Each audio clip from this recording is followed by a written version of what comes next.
Artificial intelligence is gaining widespread mainstream acceptance.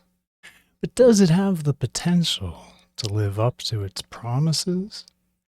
Will it democratize learning? Could it make good information more readily available? Or will we sacrifice our actual intelligence to machines the way we've outsourced memory to our cell phones and actual mathematical acumen to our calculators? I would love to have been privy to the conversation in ancient Sumer when they invented the abacus. Especially if they had realized that an abacus would evolve into a calculator, much less a computer, right? Alan Turing published his paper on the theory of a machine that could calculate any equation in 1936 as Uranus was moving into constellation Aries. Remember that. Uranus into Aries, not the 1936. As Uranus moved into the constellation of Taurus around 1941, Turing was leading the effort to break the unbreakable Nazi cipher Enigma, which was a computer-generated code that they used to encrypt their most secret communications. I go to Uranus because Uranus rules or is associated with technology pretty consistently. I go to Uranus ingresses because they're exceptionally splashy. Oh, they're so vivid. It's amazing. Uranus loves to make a big entrance. It's kind of his style. Alan Turing knew before they were invented that computers would evolve to learn to think. And he knew and wrote about the fact that once they did, they might surpass human intelligence. One day, ladies will take their computers for walks in the park and tell each other, "My little computer said such a funny thing this morning." It's an Alan Turing quote. By the time Uranus made its passage into Gemini, that's 1952, Turing was dead. I encourage everyone to investigate his life and legacy. I want to talk a little today about the astrology of AI. And so, the birth of computers was the birth of AI. And it tracks to Uranus, or you could track it to Uranus. You can watch its major progress, its quantum leaps, if you will, its summits to the next plateau in terms of Uranus. And when you watch Uranus move around the sky, his ingresses into new constellation groups are exceptional. So yeah, we got Prometheus up. Uranus passed the galactic center. So, okay, last time we were talking about Uranus, he was going from Aries to Taurus at the time of World War II. Turing wrote a lot about AI, and then by the time Uranus passed the galactic center, here in 1987, that's right.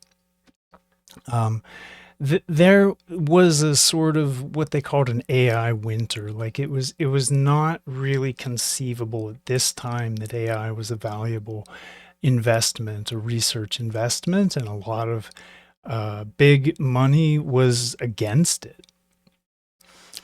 Uranus passed the galactic center in late 87, conjunct Saturn, revolutionizing that because it ended the AI winter, and it was correlate to the first driverless car that was invented, and people sort of seeing like, oh wow, if we want this future, we got to make it happen. We gotta invest. Uranus ingressed to Capricorn, the stars of constellation Capricorn in 1996. And another major sort of development, we saw Deep Blue defeat world chess champion Garry Kasparov in 19 moves. Pow, victory. Kasparov had won a lot of times, so Deep Blue had a chance to study his style. It wasn't as if AI, even at this time in '96, was really anywhere that we conceive of it today. But Deep Blue did defeat Garry Kasparov in 19 moves. Uranus entered Aquarius in 2002. Big Uranus in Aquarius. And we saw AI at a level that was incorporated into the Mars rovers, Spirit and Opportunity. They launched in 2003, so they were just being developed at this time. Next up, Uranus into Pisces saw in early 2008. Signified the entry of an age of AI agents and assistants. So there were some pretty spectacular early failures. By 2011, Siri was public, followed shortly by Alexa, and it was on. It was on. When we get to Uranus ingressing to Aries, this is the more recent past, July 2018 saw GPT-1 released by OpenAI. And this shift, Uranus into Aries, saw the age of the kind of large language model, modern chatbots based on large language models. GPT-1 was a spectacular early failure from the point of view of like, was it trustworthy? Did this thing hallucinate? But and as we've gone through the period of time correlate to Uranus in Aries, we've seen the development of all the chatbots that we know today, from Bard, which became Gemini, to Quen, Mistral, Claude. There's a bunch of them that are genuinely interesting. We're seeing the stability of image generators, music generators, all kinds of tripped out generators. So we have language models and generators, and that is sort of marking this period. Uranus will be in Aquarius till 2032. Entered in 2024. Uranus in Taurus. Did I say Aquarius? I don't even know. I'm sorry. Uranus will be in Taurus 2024 to 2032, which brings us like pretty well up to speed. And now in this era, we're really characterized by broader mainstream acceptance due to improved stability. And we see AI taking new and like the summit of this plateau seems to be symbolized by agentic development and a shift from like very specialized machines that characterized the previous development up to this new phase, Uranus and Aries. And the last time around, 88 years before, Uranus was entering Aries as Alan Turing was publishing his paper on a computing machine, which he knew would become a thinking machine. This time, as Uranus enters into Aries, we have the development of GPT-1, the public release. So this is like, now you can have public access to a large language model. We can interface with this thing.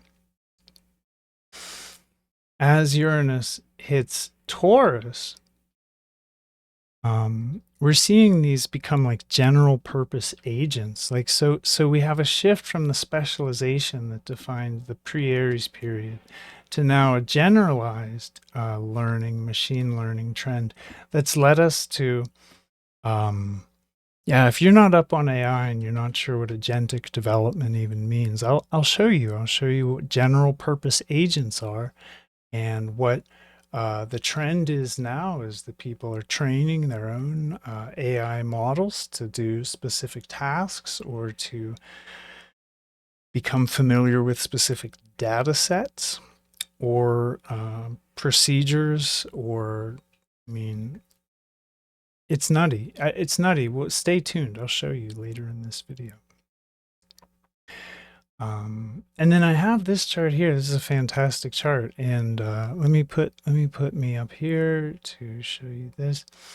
Yeah, this chart is Uranus's ingress into Gemini in 2032, because I know that seems like it's a long way off.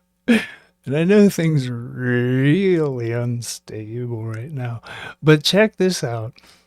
Last time Uranus and Saturn came together in a major way was on the galactic center as Uranus was passing it, and Saturn joined it, revolutionizing the entire approach to AI industry-wide. It reinvigorated, it birthed this next wave, which has landed us here. It will stabilize agentic AI, just the beginning of what AI is going to become in Taurus.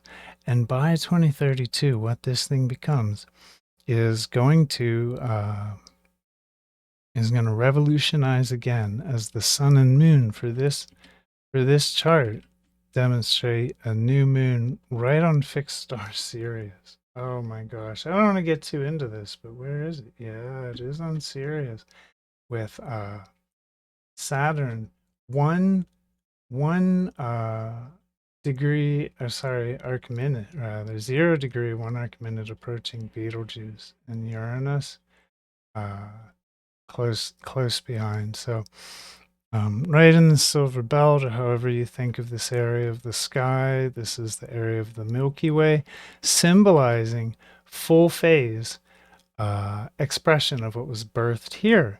And we talk about automatic cars. That was the birth of the automatic car. 96, Uranus passed 97, and it was on. And here we are. Opposite, we see Uranus and Saturn conjunct on the most fortunate star in the sky, fixed star Betelgeuse, and Sun and Moon with Mars on Sirius, the Scorcher, the big one. This is worth this much time and attention this far in the future. This is that's gonna be a big event. Yeah. All right. So let's put this down. That was fun, but a lot of people do know what agentic AI is. I'm going to make this video from the point of view of just like really glossing a lot of tech stuff, like, but I want to show you some of the things that people are doing, because I have a little home lab and I play with AI agents. All right, so let's play with robots.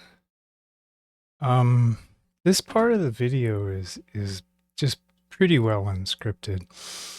First thing I'm going to do is open a terminal in my system, and yeah, if you're paying attention, there's some stuff here actually that is worth going over.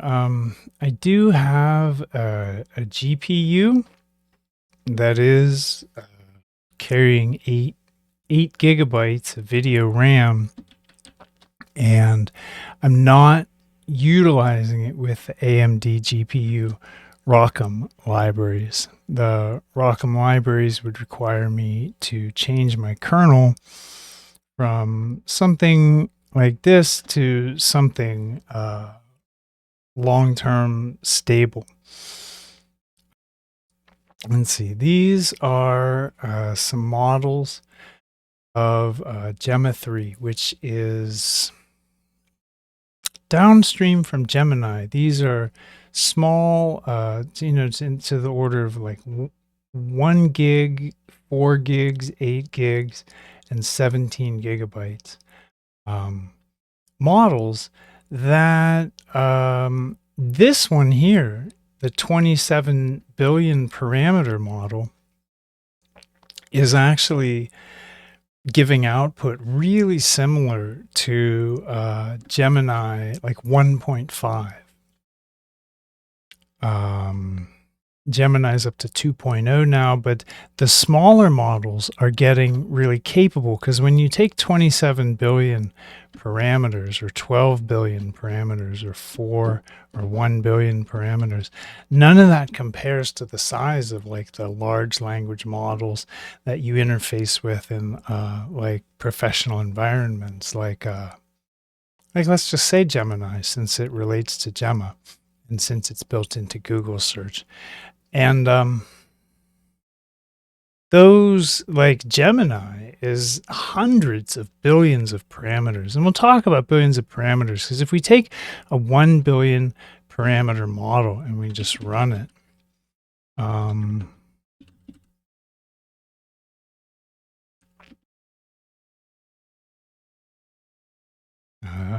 I can say, hello, robot, how are you? And it says, hello there. It gives you all the usual. Thanks for asking. How are you? How are you doing today? It's programmed to be a helpful, informative language model, but at a 1 billion parameter level, it's not able to give a lot of intelligent answers. Because, like, let's ask it, before we ask it a second question, what you can do with these are the models that you can like train on information and then deploy. These are like what you're talking to when you're talking to like customer service bots. And like, this is an example of something that runs like this fast. Like, it's really zippy. Like, I could say like, I'm doing great. You are really fast and you're running 100% on my CPU. So you can have some kind of intelligent conversation with it. Yeah. I'm designed to be pretty fast. It's a bit of constant optimization. So here, if I were to take this and train it on a certain body of knowledge and make like an astrology bot, an astrology bot that could do translations from like constellational degrees to Fagan Bradley sidereal to tropical. It could be a little buddy that you could have in like, this is running locally. This is on my own hard drive. And I could, if I trained on that data, I could just ask it. I could say, what is 20 or 12 degrees Sagittarius tropical converted to Fagan Bradley and NAMSA. And if you got the syntax right and you fed it a lot of answers, you could abbreviate this. You could create a really helpful tool. And if I ask it that, it'll say, oh yeah, it provided you, let's see, what's he say? The calculation. All right, so it's going to spit a lot of stuff out. And here's what's happening at the 1 billion parameters level. What's he say? The result, based on my calculation research, 12 degrees Sagittarius corresponds to approximately 783 notes of the Fagan-Bradley Ionamsa pattern. And this is the problem with 1 billion parameter models. They're very small, they're very fast, and they're very, very stupid. They hallucinate like crazy. So let's do a couple things. First of all, we're going to tell it goodbye, and we're going to load another free tool, Open Web UI. And Open Web UI is going to load an environment. When it does, it'll spit out a big fat Open Web UI, and we will open a browser. And from this point, the Open Web UI is just going to spit out a lot of matrix code. So this is like a little bit better environment to interact with the models on your system. So let's check out what this 4B model is capable of.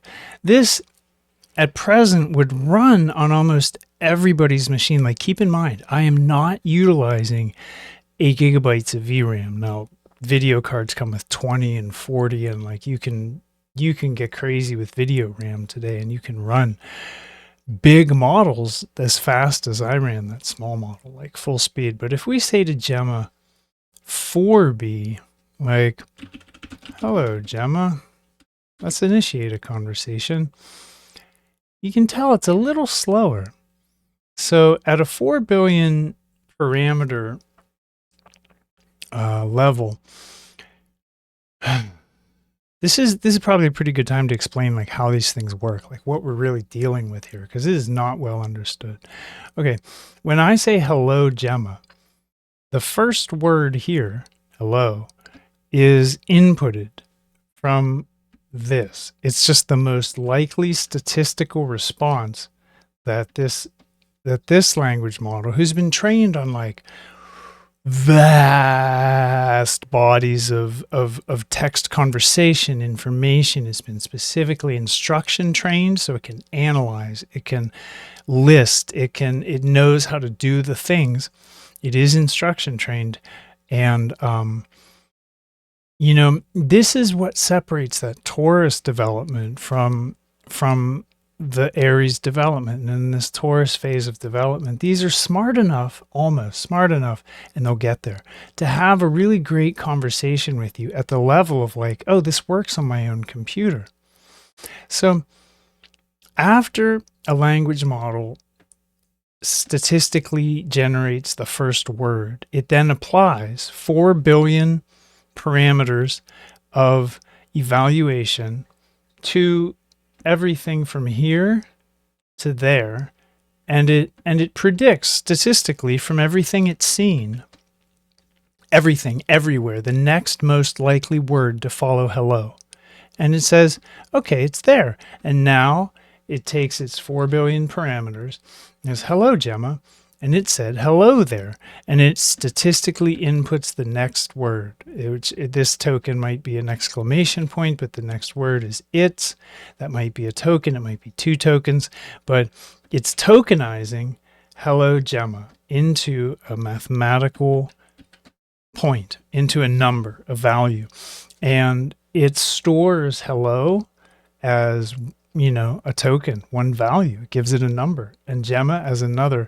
And it's just running through this math. It uses like matrix maths. They're called matrix maths because they're arranged in tables, and they they do calculations in different dimensions.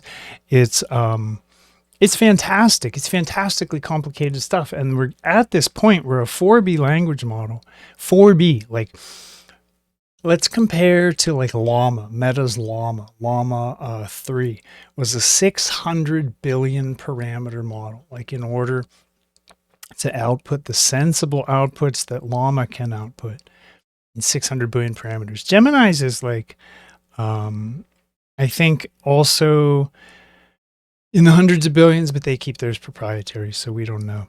So let's take this 4B language model and let's say like, okay, what I'm doing with these is trying to figure out, like, let's train this thing and train it, because we can train it on all kinds of information. And even though it's just statistically outputting words at this point, like, it might make sense, it might not. It is seemingly intelligent. It's artificial, but it's helpful. So check it out. If I say to it, Gemma, and now don't call it a name. Don't say please. Don't, like, that's extra tokens. It'll confuse it. Dirty syntax. Let's say, tell me about the 13th sign of the zodiac. And it will say, okay, let's talk about the 13th sign of the zodiac, Scorpio. Ooh, so close. But you're not going to like this, Gemma. That is enough. Enough.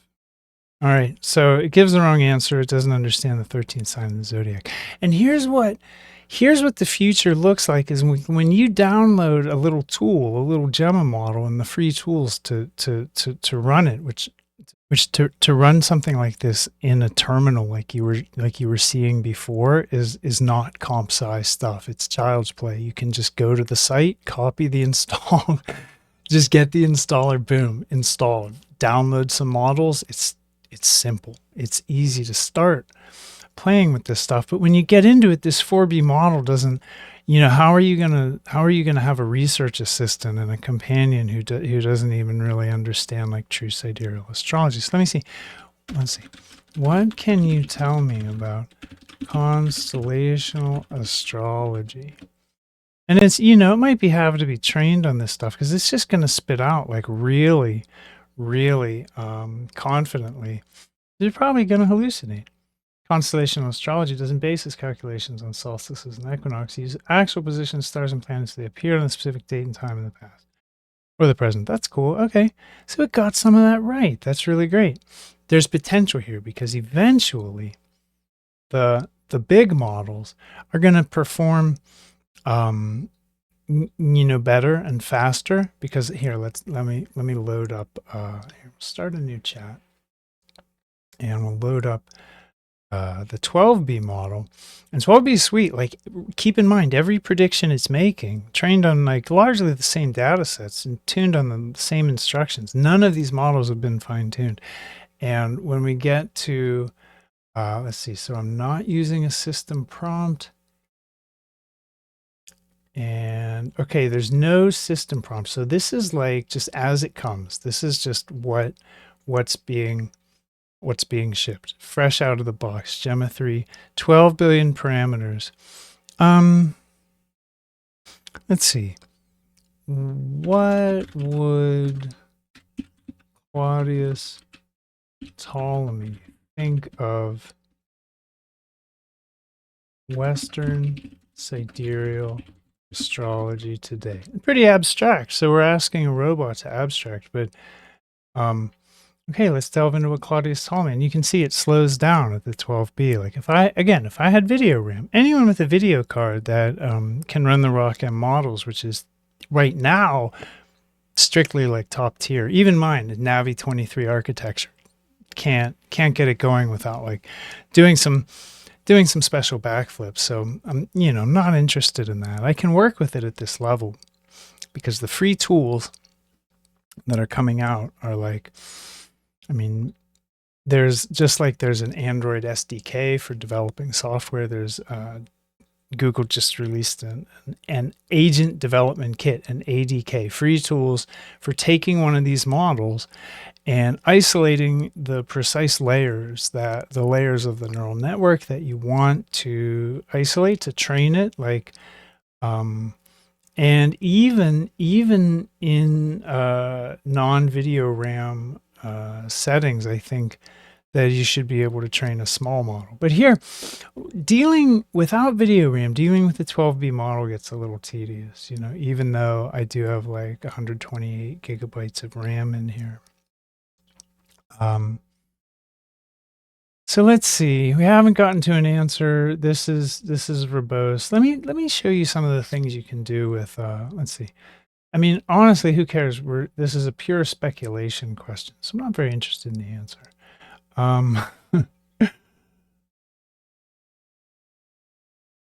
Yeah, cool. Let's move on. When we get to the level of 27 billion parameters of evaluating the next token, and the response in general, these really slow down on my system. So this, I'll just give you an example and show you how like not feasible these are, but how smart they are at the 27B level. I'll ask it a question I think might interest everyone. So let me think about that. Actually, just to demonstrate, because in the future, the 4B and the 12B, those models are going to be as smart as this Gemma 327B. Like when we see Gemma 4, the little 4B models will be like 12Bs and this. So it's all moving in that direction towards greater stability and less hallucination. But let's ask Gemma 327B the same question we asked the Gemma 3 1B. What is the 13th sign of the zodiac? Now, I am probably gonna take about 4 minutes of inference and just speed it up, and we'll get back to this when the answer is complete. Right, so here we go. It just spit it out, and the response token, let's see, time to approximate total time, 3 minutes and 17 seconds. And that might not seem like a long time, but it's not feasible for a research assistant, and it won't last long that they're this slow. And even on a system like mine where it's just running on the CPU, this will speed up. It's what it does. And this, in the future, everyone will have like NPUs and like a neural processing unit on their computer, because it's just the direction things are going. Here's the interesting thing. At the level of 27 billion parameters, Gemma 3 actually spit out a correct answer and a lot of helpful information. Now, keep in mind, this model I have not trained it. I have never spoken with it about a fucus. I can show you, and if you were paying attention in the section where we were in terminal, I just downloaded this thing. I just downloaded it earlier today. It's this is fresh. These are babies. So, what is the 13th sign of the zodiac? The 13th sign of the zodiac is a fucus, correct. Here's the breakdown. The traditional zodiac, we're all familiar with the 12 signs, correctly ordered. They're based on a system developed in ancient Babylon. Okay, that's entirely true. That's factual. The actual constellations, the Babylonians based their zodiac on the constellations the sun appeared to pass through over the year. However, due to the Earth's wobble, over the last 2,600 years, the constellations have shifted. Now, I know why it's telling us this, because that is a scientific fact, but that doesn't track. So let's give it a pass. It thinks it's telling us, helpful information.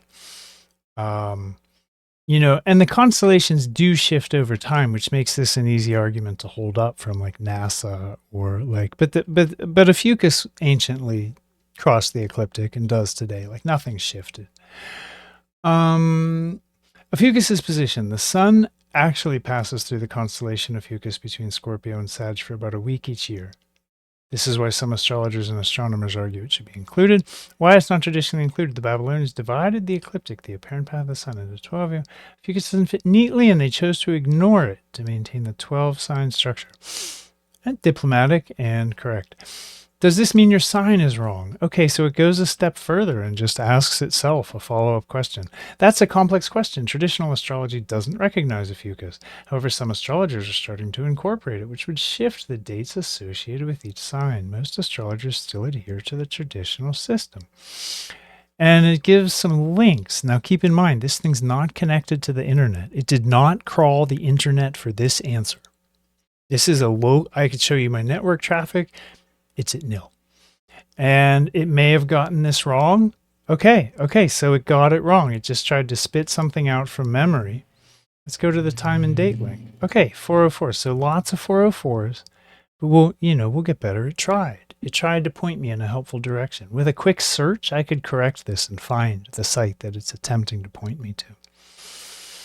But yeah, 3 minutes later, it's not a great way to learn astrology. And that takes me to this next sort of section of the video. We can close Web UI. We can, let's see. We just choose stop code.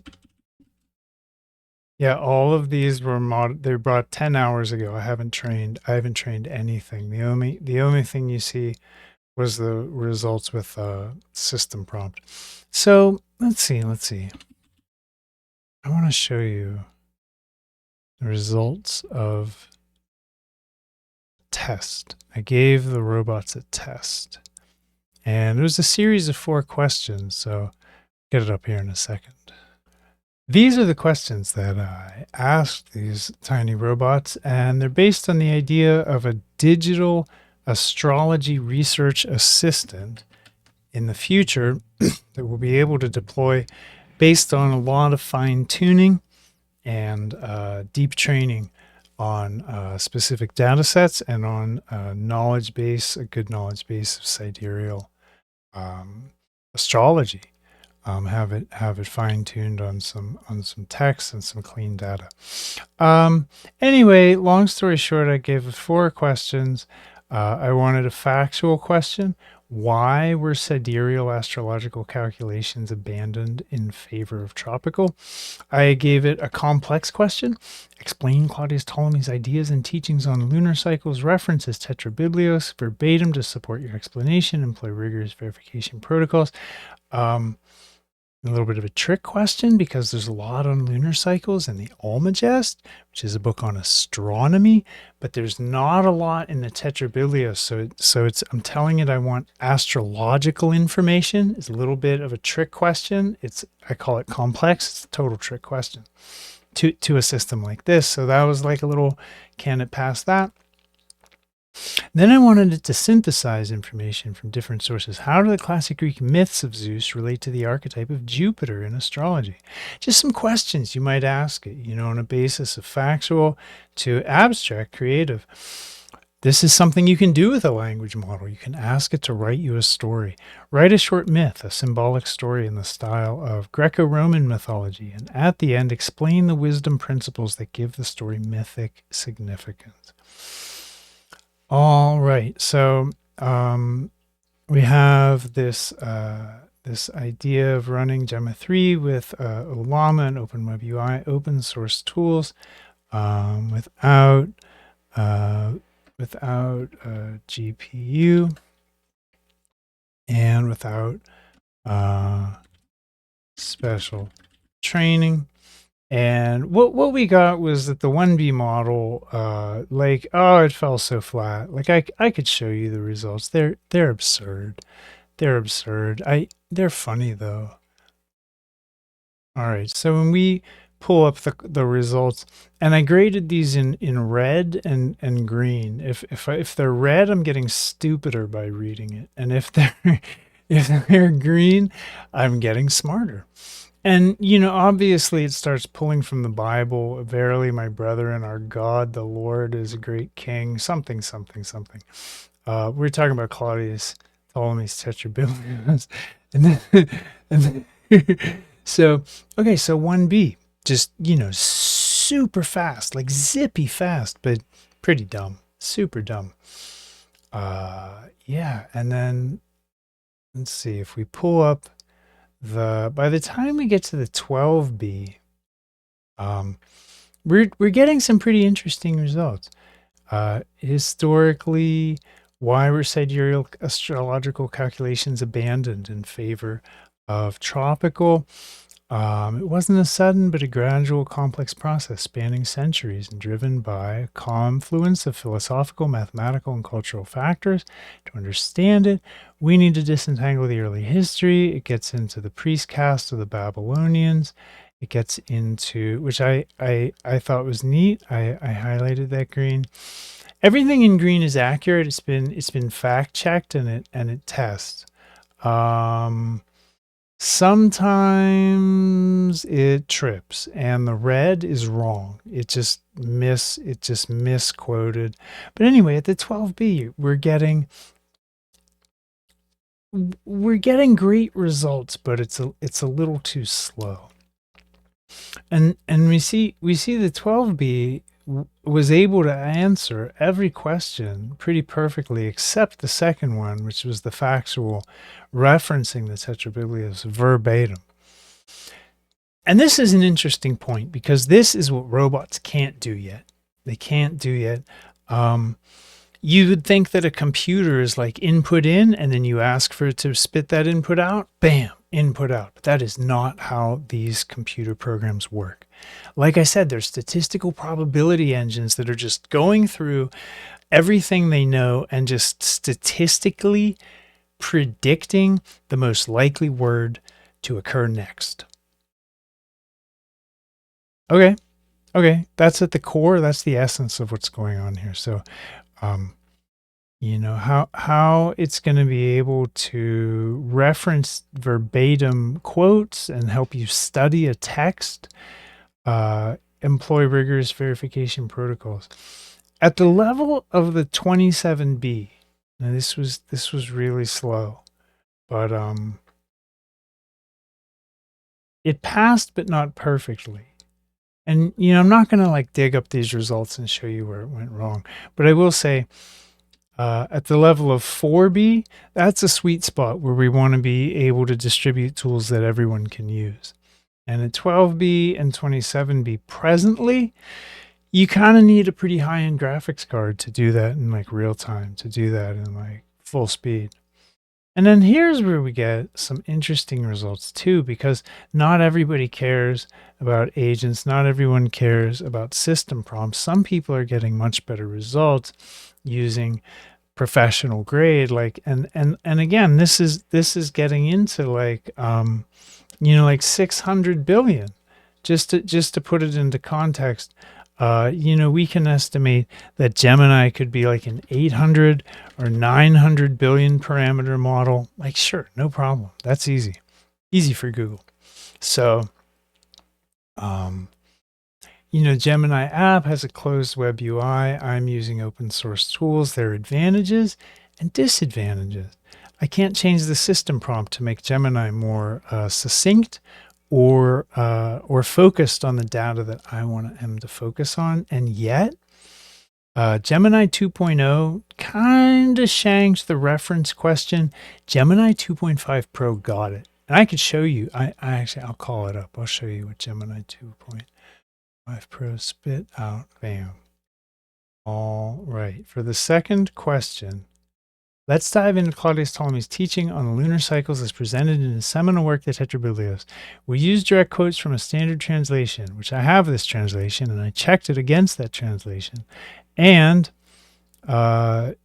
yes, the books and chapters are actually referencing the sections that he's quoting, even if this Gemini robot doesn't get it word for word. It tries to capture the tone and the idea rather than generate a quote, because it's not going to remember the quote. It's like us trying to remember a quote. It's like I can remember the idea and I know the author's style and I can get the cultural context from like Hellenistic Egypt, but it's not going to get it right. It got it right enough for me. And these understandings about machine intelligence are necessary in order to interact with it. So, Gemini 2.5 Pro, outstanding results, and this is really sort of like where I think the future's going. So right now, like, pretty cool. Nothing's really stable enough to do that, but that's like the idea of agentic AI.